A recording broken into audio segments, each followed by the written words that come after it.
Alors on est parachat Kitissa. Et dans cette paracha, c'est vrai que tous les ans on a l'habitude de parler du sujet de la faute du veau d'or qui a entraîné après la construction du Mishkan. Mais ce Shabbat, cette semaine, on va parler d'un sujet particulier que vous allez tous aimer. C'est le sujet du Shabbat. Parce que dans la paracha de cette semaine, c'est marqué le passouk suivant. Ach et Shabbatotai tishmeru.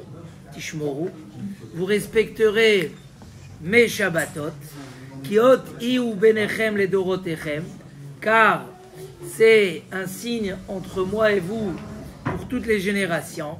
La date qui a ni Hashem mekadishchem, grâce au Shabbat, vous arriverez aux dates que c'est moi qui vous sanctifie.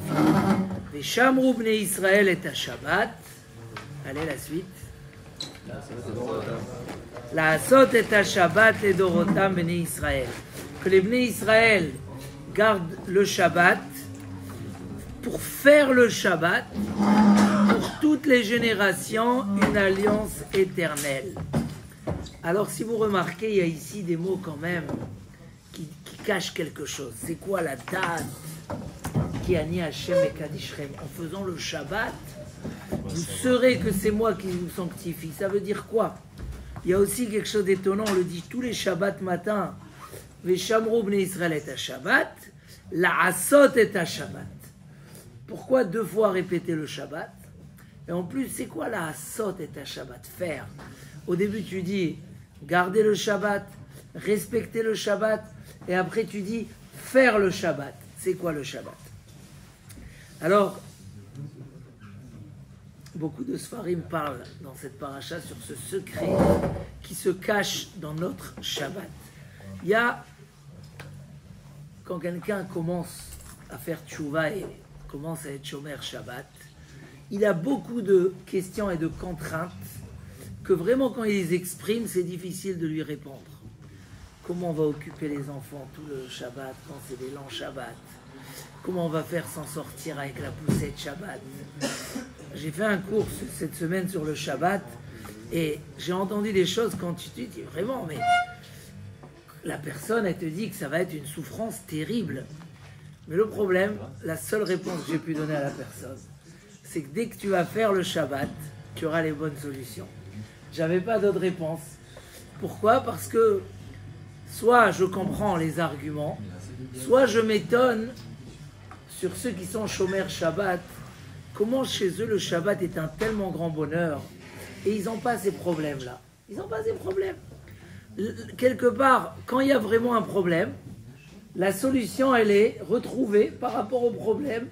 D'une manière, quelqu'un il va déménager, il va aller habiter à Bonneuil pour avoir un jardin, pour que Shabbat, ça veut dire que il a construit sa vie sur le Shabbat, mais le problème n'était pas là.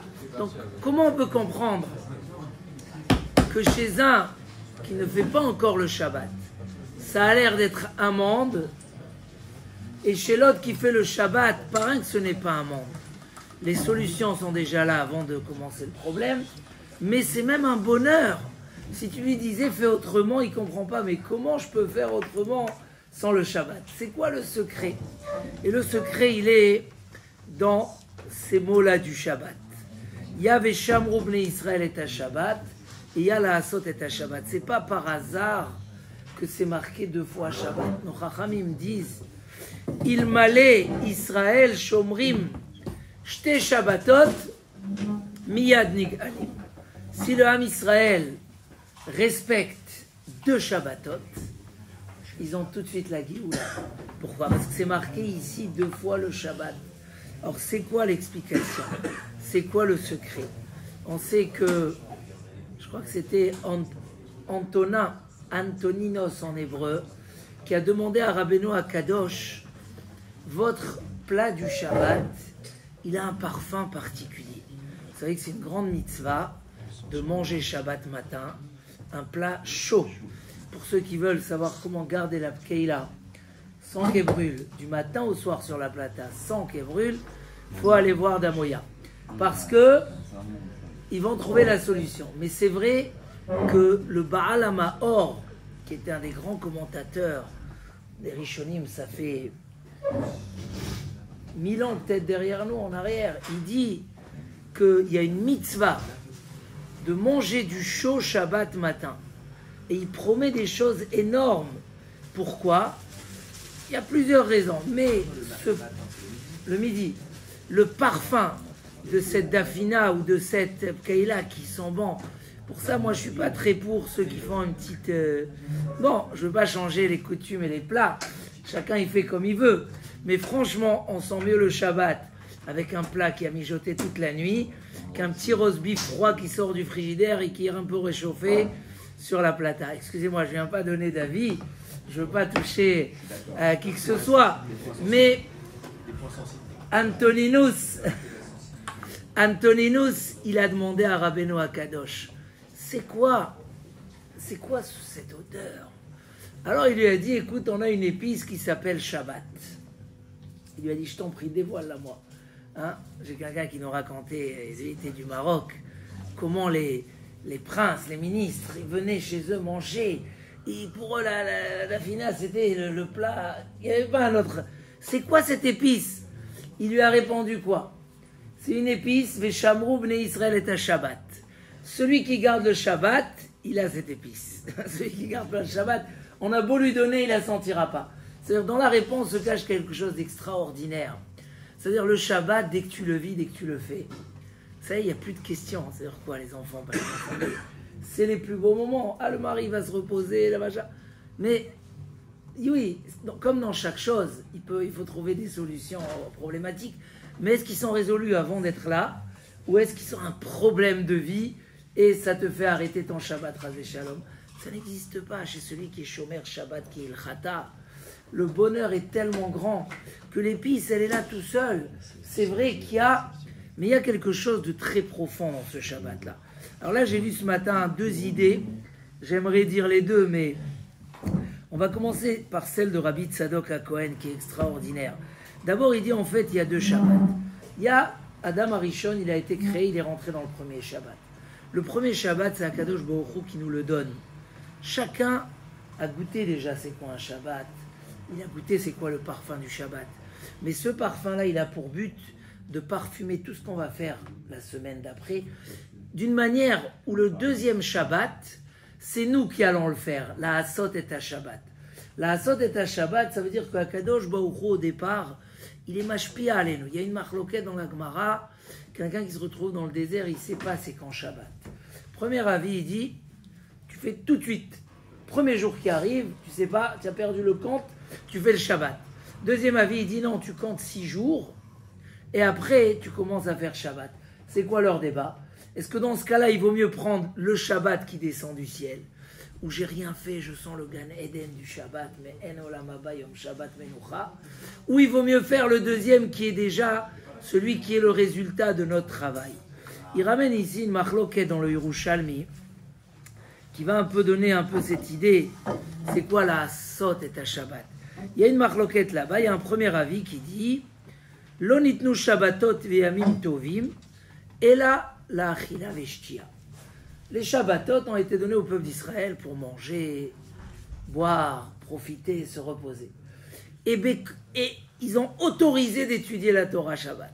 Comme ça, il y a un premier avis. Et il y a un deuxième avis qui dit là-bas, pas du tout.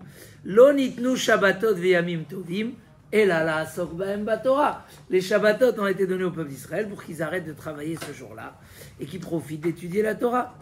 Et il y a des preuves dans la Gemara. Il dit, en fait, c'est pas une marloquette.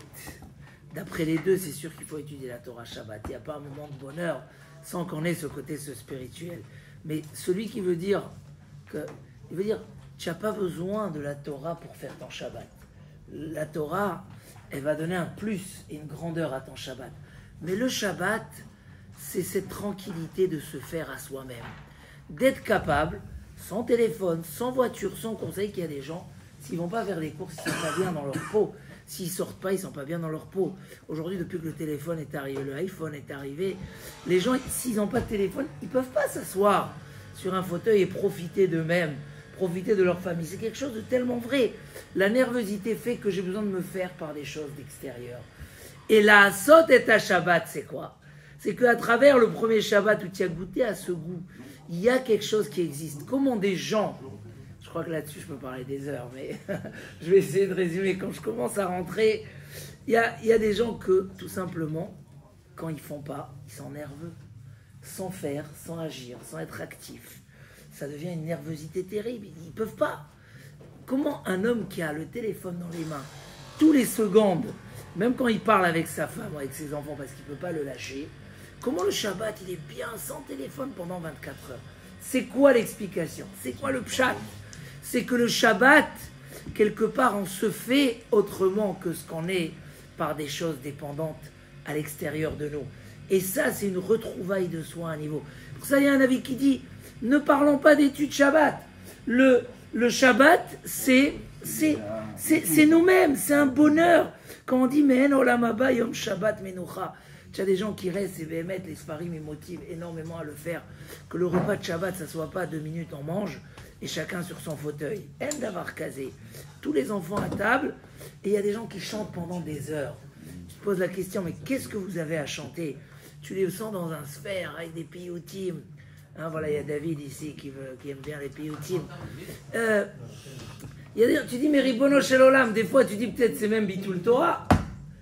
Non, Shabbat, c'est une création en soi qui doit se faire, il dit, c'est un plaisir, une chavaya rouchanit, un plaisir spirituel qui nous déshabille, qui nous déconnecte un petit peu de tous les éléments qui nous engagent dans notre vie, qui nous rend un petit peu serviteurs de la vie, pour profiter quelque chose au-delà de ça, qui est Mehen Olam Haba. Donc Akadosh Baruch Hu, il a donné à l'homme le premier Shabbat, pour que l'homme il commence, qu'il sente que ça existe. Sinon l'homme se sentirait serviteur. C'est comme quelqu'un qui a grandi dans un puits, qui n'a jamais vu la lumière, qui n'a pas d'idée de c'est quoi la lumière. Hachem nous donne le premier Shabbat. Quand tu commences à faire Shabbat, Hachem il te donne le sentiment du premier Shabbat. Et le deuxième, c'est toi qui vas le faire. C'est toi qui vas le faire, et là tu vas toucher à quelque chose au-delà, mais en olam haba.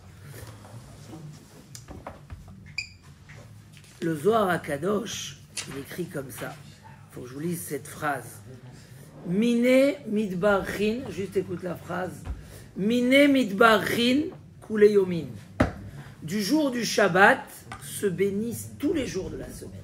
Le Zohar HaKadosh. On connaît le secret. Tous les jours de la semaine sont bénis par le Shabbat. Mine mitkachin kuleyomin. Tous les... Alors... La semaine d'après. Alors il explique justement que pourquoi si les Bnei Israël gardaient 2 Shabbatot, tout de suite ils auraient eu la Géoula. En gardant 2 Shabbatot, donc il y a la Géoula Klalit. On a besoin de tout le Klal Israël. Mais un homme qui garde 2 Shabbatot suivis, ça y est, il a trouvé une Géoula intérieure, une liberté intérieure, une sérénité intérieure. Hein. C'est quoi l'explication? Alors il nous explique ici comme ça, que en fait, on a 3 niveaux dans l'esprit d'un homme. Il y a Chokhma, Bina et Darat. On va le faire en bref, on va expliquer c'est quoi ces 3 niveaux. Chokhma, c'est ce que l'homme il reçoit, il apprend des autres. C'est ce que l'homme il apprend de son rave ou de l'extérieur, etc. Bina, ça vient du mot bonnet, construire. C'est ce que l'homme déjà réalise et analyse et rajoute. Mais vin davar mitor davar. Il comprend une chose de l'autre. Donc c'est déjà la partie où il se construit. Da'at, c'est quoi da'at? C'est pas connaissance, parce qu'on a déjà la sagesse et la bina. Da'at, c'est... On voit par exemple Ve'adam yada et chava ishto. La relation entre un homme et une femme, ça s'est appelé, on a appelé ça da'at dans la Torah. C'est quoi? C'est se coller, s'attacher à quelque chose, ça s'appelle da'at. C'est quand la sagesse et la construction que l'homme il a fait devient une partie de lui-même. C'est collé avec lui-même. Il y a un homme qui parle de la sagesse et il y a un homme qui véhicule la sagesse. Que quand tu le vois, c'est une source de sagesse. Donc dans la vie d'un homme, dans chaque détail, quand on construit quelque chose, il y a 3 étapes. Première étape, c'est ce qu'on reçoit. Deuxième étape, c'est ce qu'on intègre. Troisième étape, c'est le chibour. Da'at, c'est quand deux choses se collent. Ça veut dire que l'homme, tout simplement, c'est pas qu'il a besoin de réfléchir et parler des éléments de sagesse. Il est lui-même collé à la sagesse. C'est-à-dire que ça va s'exprimer naturellement parce que c'est une partie de lui-même. On peut trouver ça aussi dans la gentillesse. Un homme, il a compris la notion de chesed. Alors, il va dire, j'ai compris. Après, il y a la deuxième étape, quand lui, il va lui-même chercher des... Comment? Mais il y a un homme qui est chesed lui-même. Il n'y a pas besoin de dire, il fait du chesed. Il est... Le chesed, c'est une partie de lui-même. C'est trois étapes dans la qualité d'un homme. Il nous dit le Sfat Emet. Le premier Shabbat qu'Akadosh Baruch Hu nous a donné, ou que l'homme va faire en premier, va essayer de bien faire, c'est un premier Shabbat qui va nous aider à bien travailler la semaine d'après. Pour que après, le Shabbat viendra par notre propre travail. Donc les deux Shabbats en fait qui vont nous amener la Géoula, c'est qu'au début on va faire des efforts. On nous donne un Shabbat, V'yanu Chouba. On dit le soir de Shabbat. Ils vont se reposer dans le Shabbat. Comme si que on est une partie extérieure du Shabbat. Le matin on dit V'yanu Choubo et à Mincha on dit V'yanu Choubam. C'est déjà collé. Ça veut dire, nous dit le Sfat Emet, tu fais un premier Shabbat pour que déjà ta semaine elle soit bénie de Kedusha, comme il a dit le Zohar à Kadosh. Les jours, ils vont être bénis même matériellement. Mais ça va t'aider justement à travailler, à arriver à un Shabbat qui vient de toi-même. Et ça, c'est le plus beau Shabbat. Dès que le Shabbat fait partie de toi-même, ça y est, tu touches un point de Géoula. C'est vrai que les gens qui n'ont pas Shabbat, ils n'ont pas un moment de liberté, parce que ça s'enchaîne. Chez un Ben Israël, le Shabbat, c'est pas que il décide de couper un appareil ou de ne pas faire quelque chose. C'est une coupure réelle dans la réalité. L'homme le plus débordé, l'homme le plus inquiet, l'homme le plus soucieux, l'homme le petit. Mais parce que c'est une coupure. La coupure, c'est qu'on se retrouve dans une autre dimension. Donc au début, le Shabbat, c'est ça la réponse. Qu'au début, quand quelqu'un il commence à faire Shabbat, c'est les efforts, il ne comprend pas comment il va gérer ses enfants, comment il va se gérer à lui-même, etc. Ça, c'est pas grave, il se confie dans les mains d'Hachem, il va recevoir une aide du ciel, et il va commencer à goûter au Shabbat. Après, quand tu vas lui dire, mais comment tu fais aujourd'hui Shabbat? Et si on nous demande à nous tous, mais comment on fait? Quoi, tu arrives, qu'est-ce que tu fais toute l'après-midi? Comment tu fais ça? Tu comprends pas, c'est quoi la question? Hein? Tu vois, à la limite, des fois on dit il est trop court le Shabbat. Et même les longs Shabbats, où des fois on va dire c'est normal un petit peu, quand on dit mais réellement, on est dans un monde de beauté, de Kedusha, de sainteté, donc en fait, celui qui pose la question comment je fais le Shabbat, c'est parce qu'il n'a pas goûté encore au Shabbat. S'il se lance, s'il fait le Shabbat, et il trouve les solutions techniques, après il va voir que la question n'existe plus parce que le Shabbat, ça fait partie de lui-même. Ça l'a fait monter à une dimension. C'est ça, Veshamrou Bnei Israël est à Shabbat, la Asot est à Shabbat. Au début, tu dois être comme un gardien. Quelqu'un qui garde à la banque, il ne peut pas dire oui, je garde, sauf pour un voleur. Si tu gardes tout le Shabbat, sauf un truc, tu n'es pas un vrai gardien. Un gardien, c'est que pour aucun voleur, tu laisses passer. Donc le Shabbat, on est obligé de le respecter avec toutes ses halachot. On ne peut pas le couper en deux. D'accord? Mais après, la deuxième étape, c'est la Asot et ta Shabbat. Tu as fait quelque chose. Faire, ça veut dire ça devient, tu as créé quelque chose, ça devient une réalité. C'est ça la Da'at qui a nié Hachem, mais Kadishrem. La Da'at, on a dit que Da'at, c'est quand tu es collé à quelque chose. Quand on est collé à quelque chose, on ne pose plus la question comment tu le fais, comment tu le fais pas. Mais c'est une partie de moi-même. Comment? Il y a des gens, par exemple, pour eux, le chesed, c'est un effort. Il y a des gens, pour eux, ils ne peuvent pas ne pas le faire. Quand il y a quelqu'un en difficulté, il s'arrête, point à la ligne. Il n'y a pas, c'est une partie d'eux-mêmes. Donc, c'est ça la beauté du Shabbat. La beauté du Shabbat, c'est qu'on arrive à la Bechina, au troisième niveau, qui est Bina. Bina, on a fait une réalité. Et c'est vrai que quand les Umot HaOlam nous voient respecter le Shabbat, ils ne comprennent pas. C'est inexplicable. Hein? Pourquoi il faut 2 Shabbats? Il en faudrait 3. Vous avez fait un parallèle, Chochma Binadat. Donc si on veut aller au niveau, c'est 3 Shabbats, c'est pas 2 Shabbats. Alors, les 2 premiers se font dans le premier Shabbat déjà.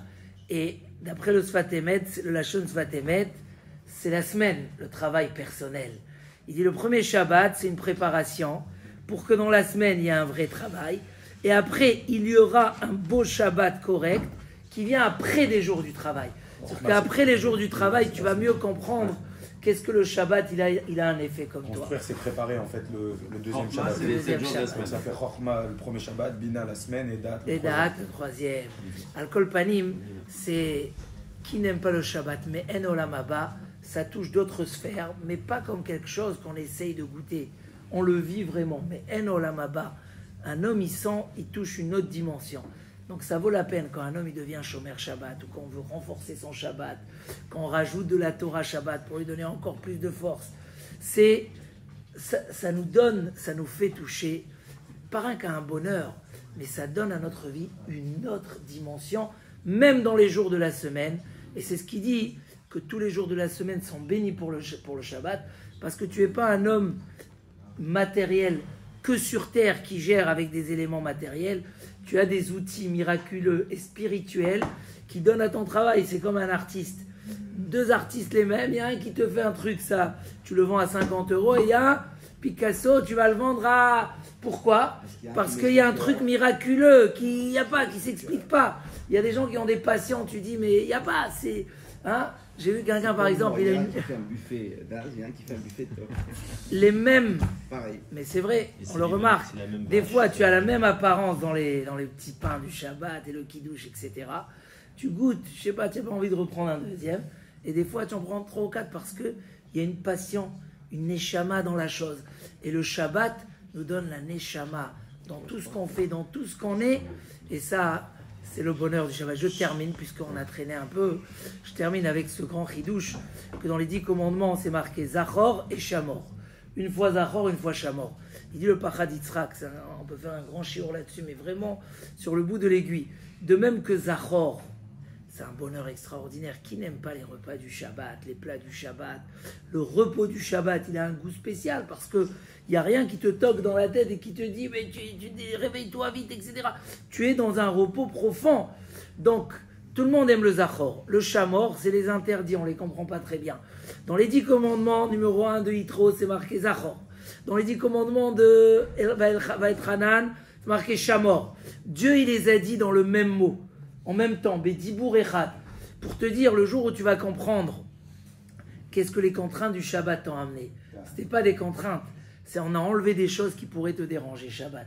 Tu auras le même plaisir dans les choses qui sont interdites que dans les choses qui sont ordonnées. Tu auras le même plaisir quand tu bois ton vin et tu bois ta damroute que quand tu dis je touche pas à mon téléphone ou j'allume pas ma lumière. Parce que la tranquillité profonde. Grâce à quoi une femme ne travaille pas Shabbat, elle peut s'asseoir à table. Grâce à quoi on n'est pas pressé à aller faire des courses ou on n'est pas envoyé au supermarché pour aller acheter quelque chose. C'est parce qu'on a interdit. Donc celui qui a compris la profondeur du Shabbat, il comprend que dans l'interdit, il y a autant du bonheur que dans les saveurs du Shabbat. Et ça, c'est Baruch Hashem, c'est le cadeau qu'Hashem nous a donné. Matana achat yeshli bevet gnazai. C'est Dieu lui-même qui dit à Moshe Rabbeinu, j'ai un cadeau dans mes trésors. Matana, Hachem, il appelle ça un cadeau. Je veux la donner au clan d'Israël. Va leur dire que je leur donne un très gros cadeau. Comprendre un cadeau qui vient d'Hachem lui-même, il faut aller dedans, il faut le goûter, parce que sinon, on est incapable de comprendre. Chazak ou Baruch, la Geoula Bekaro.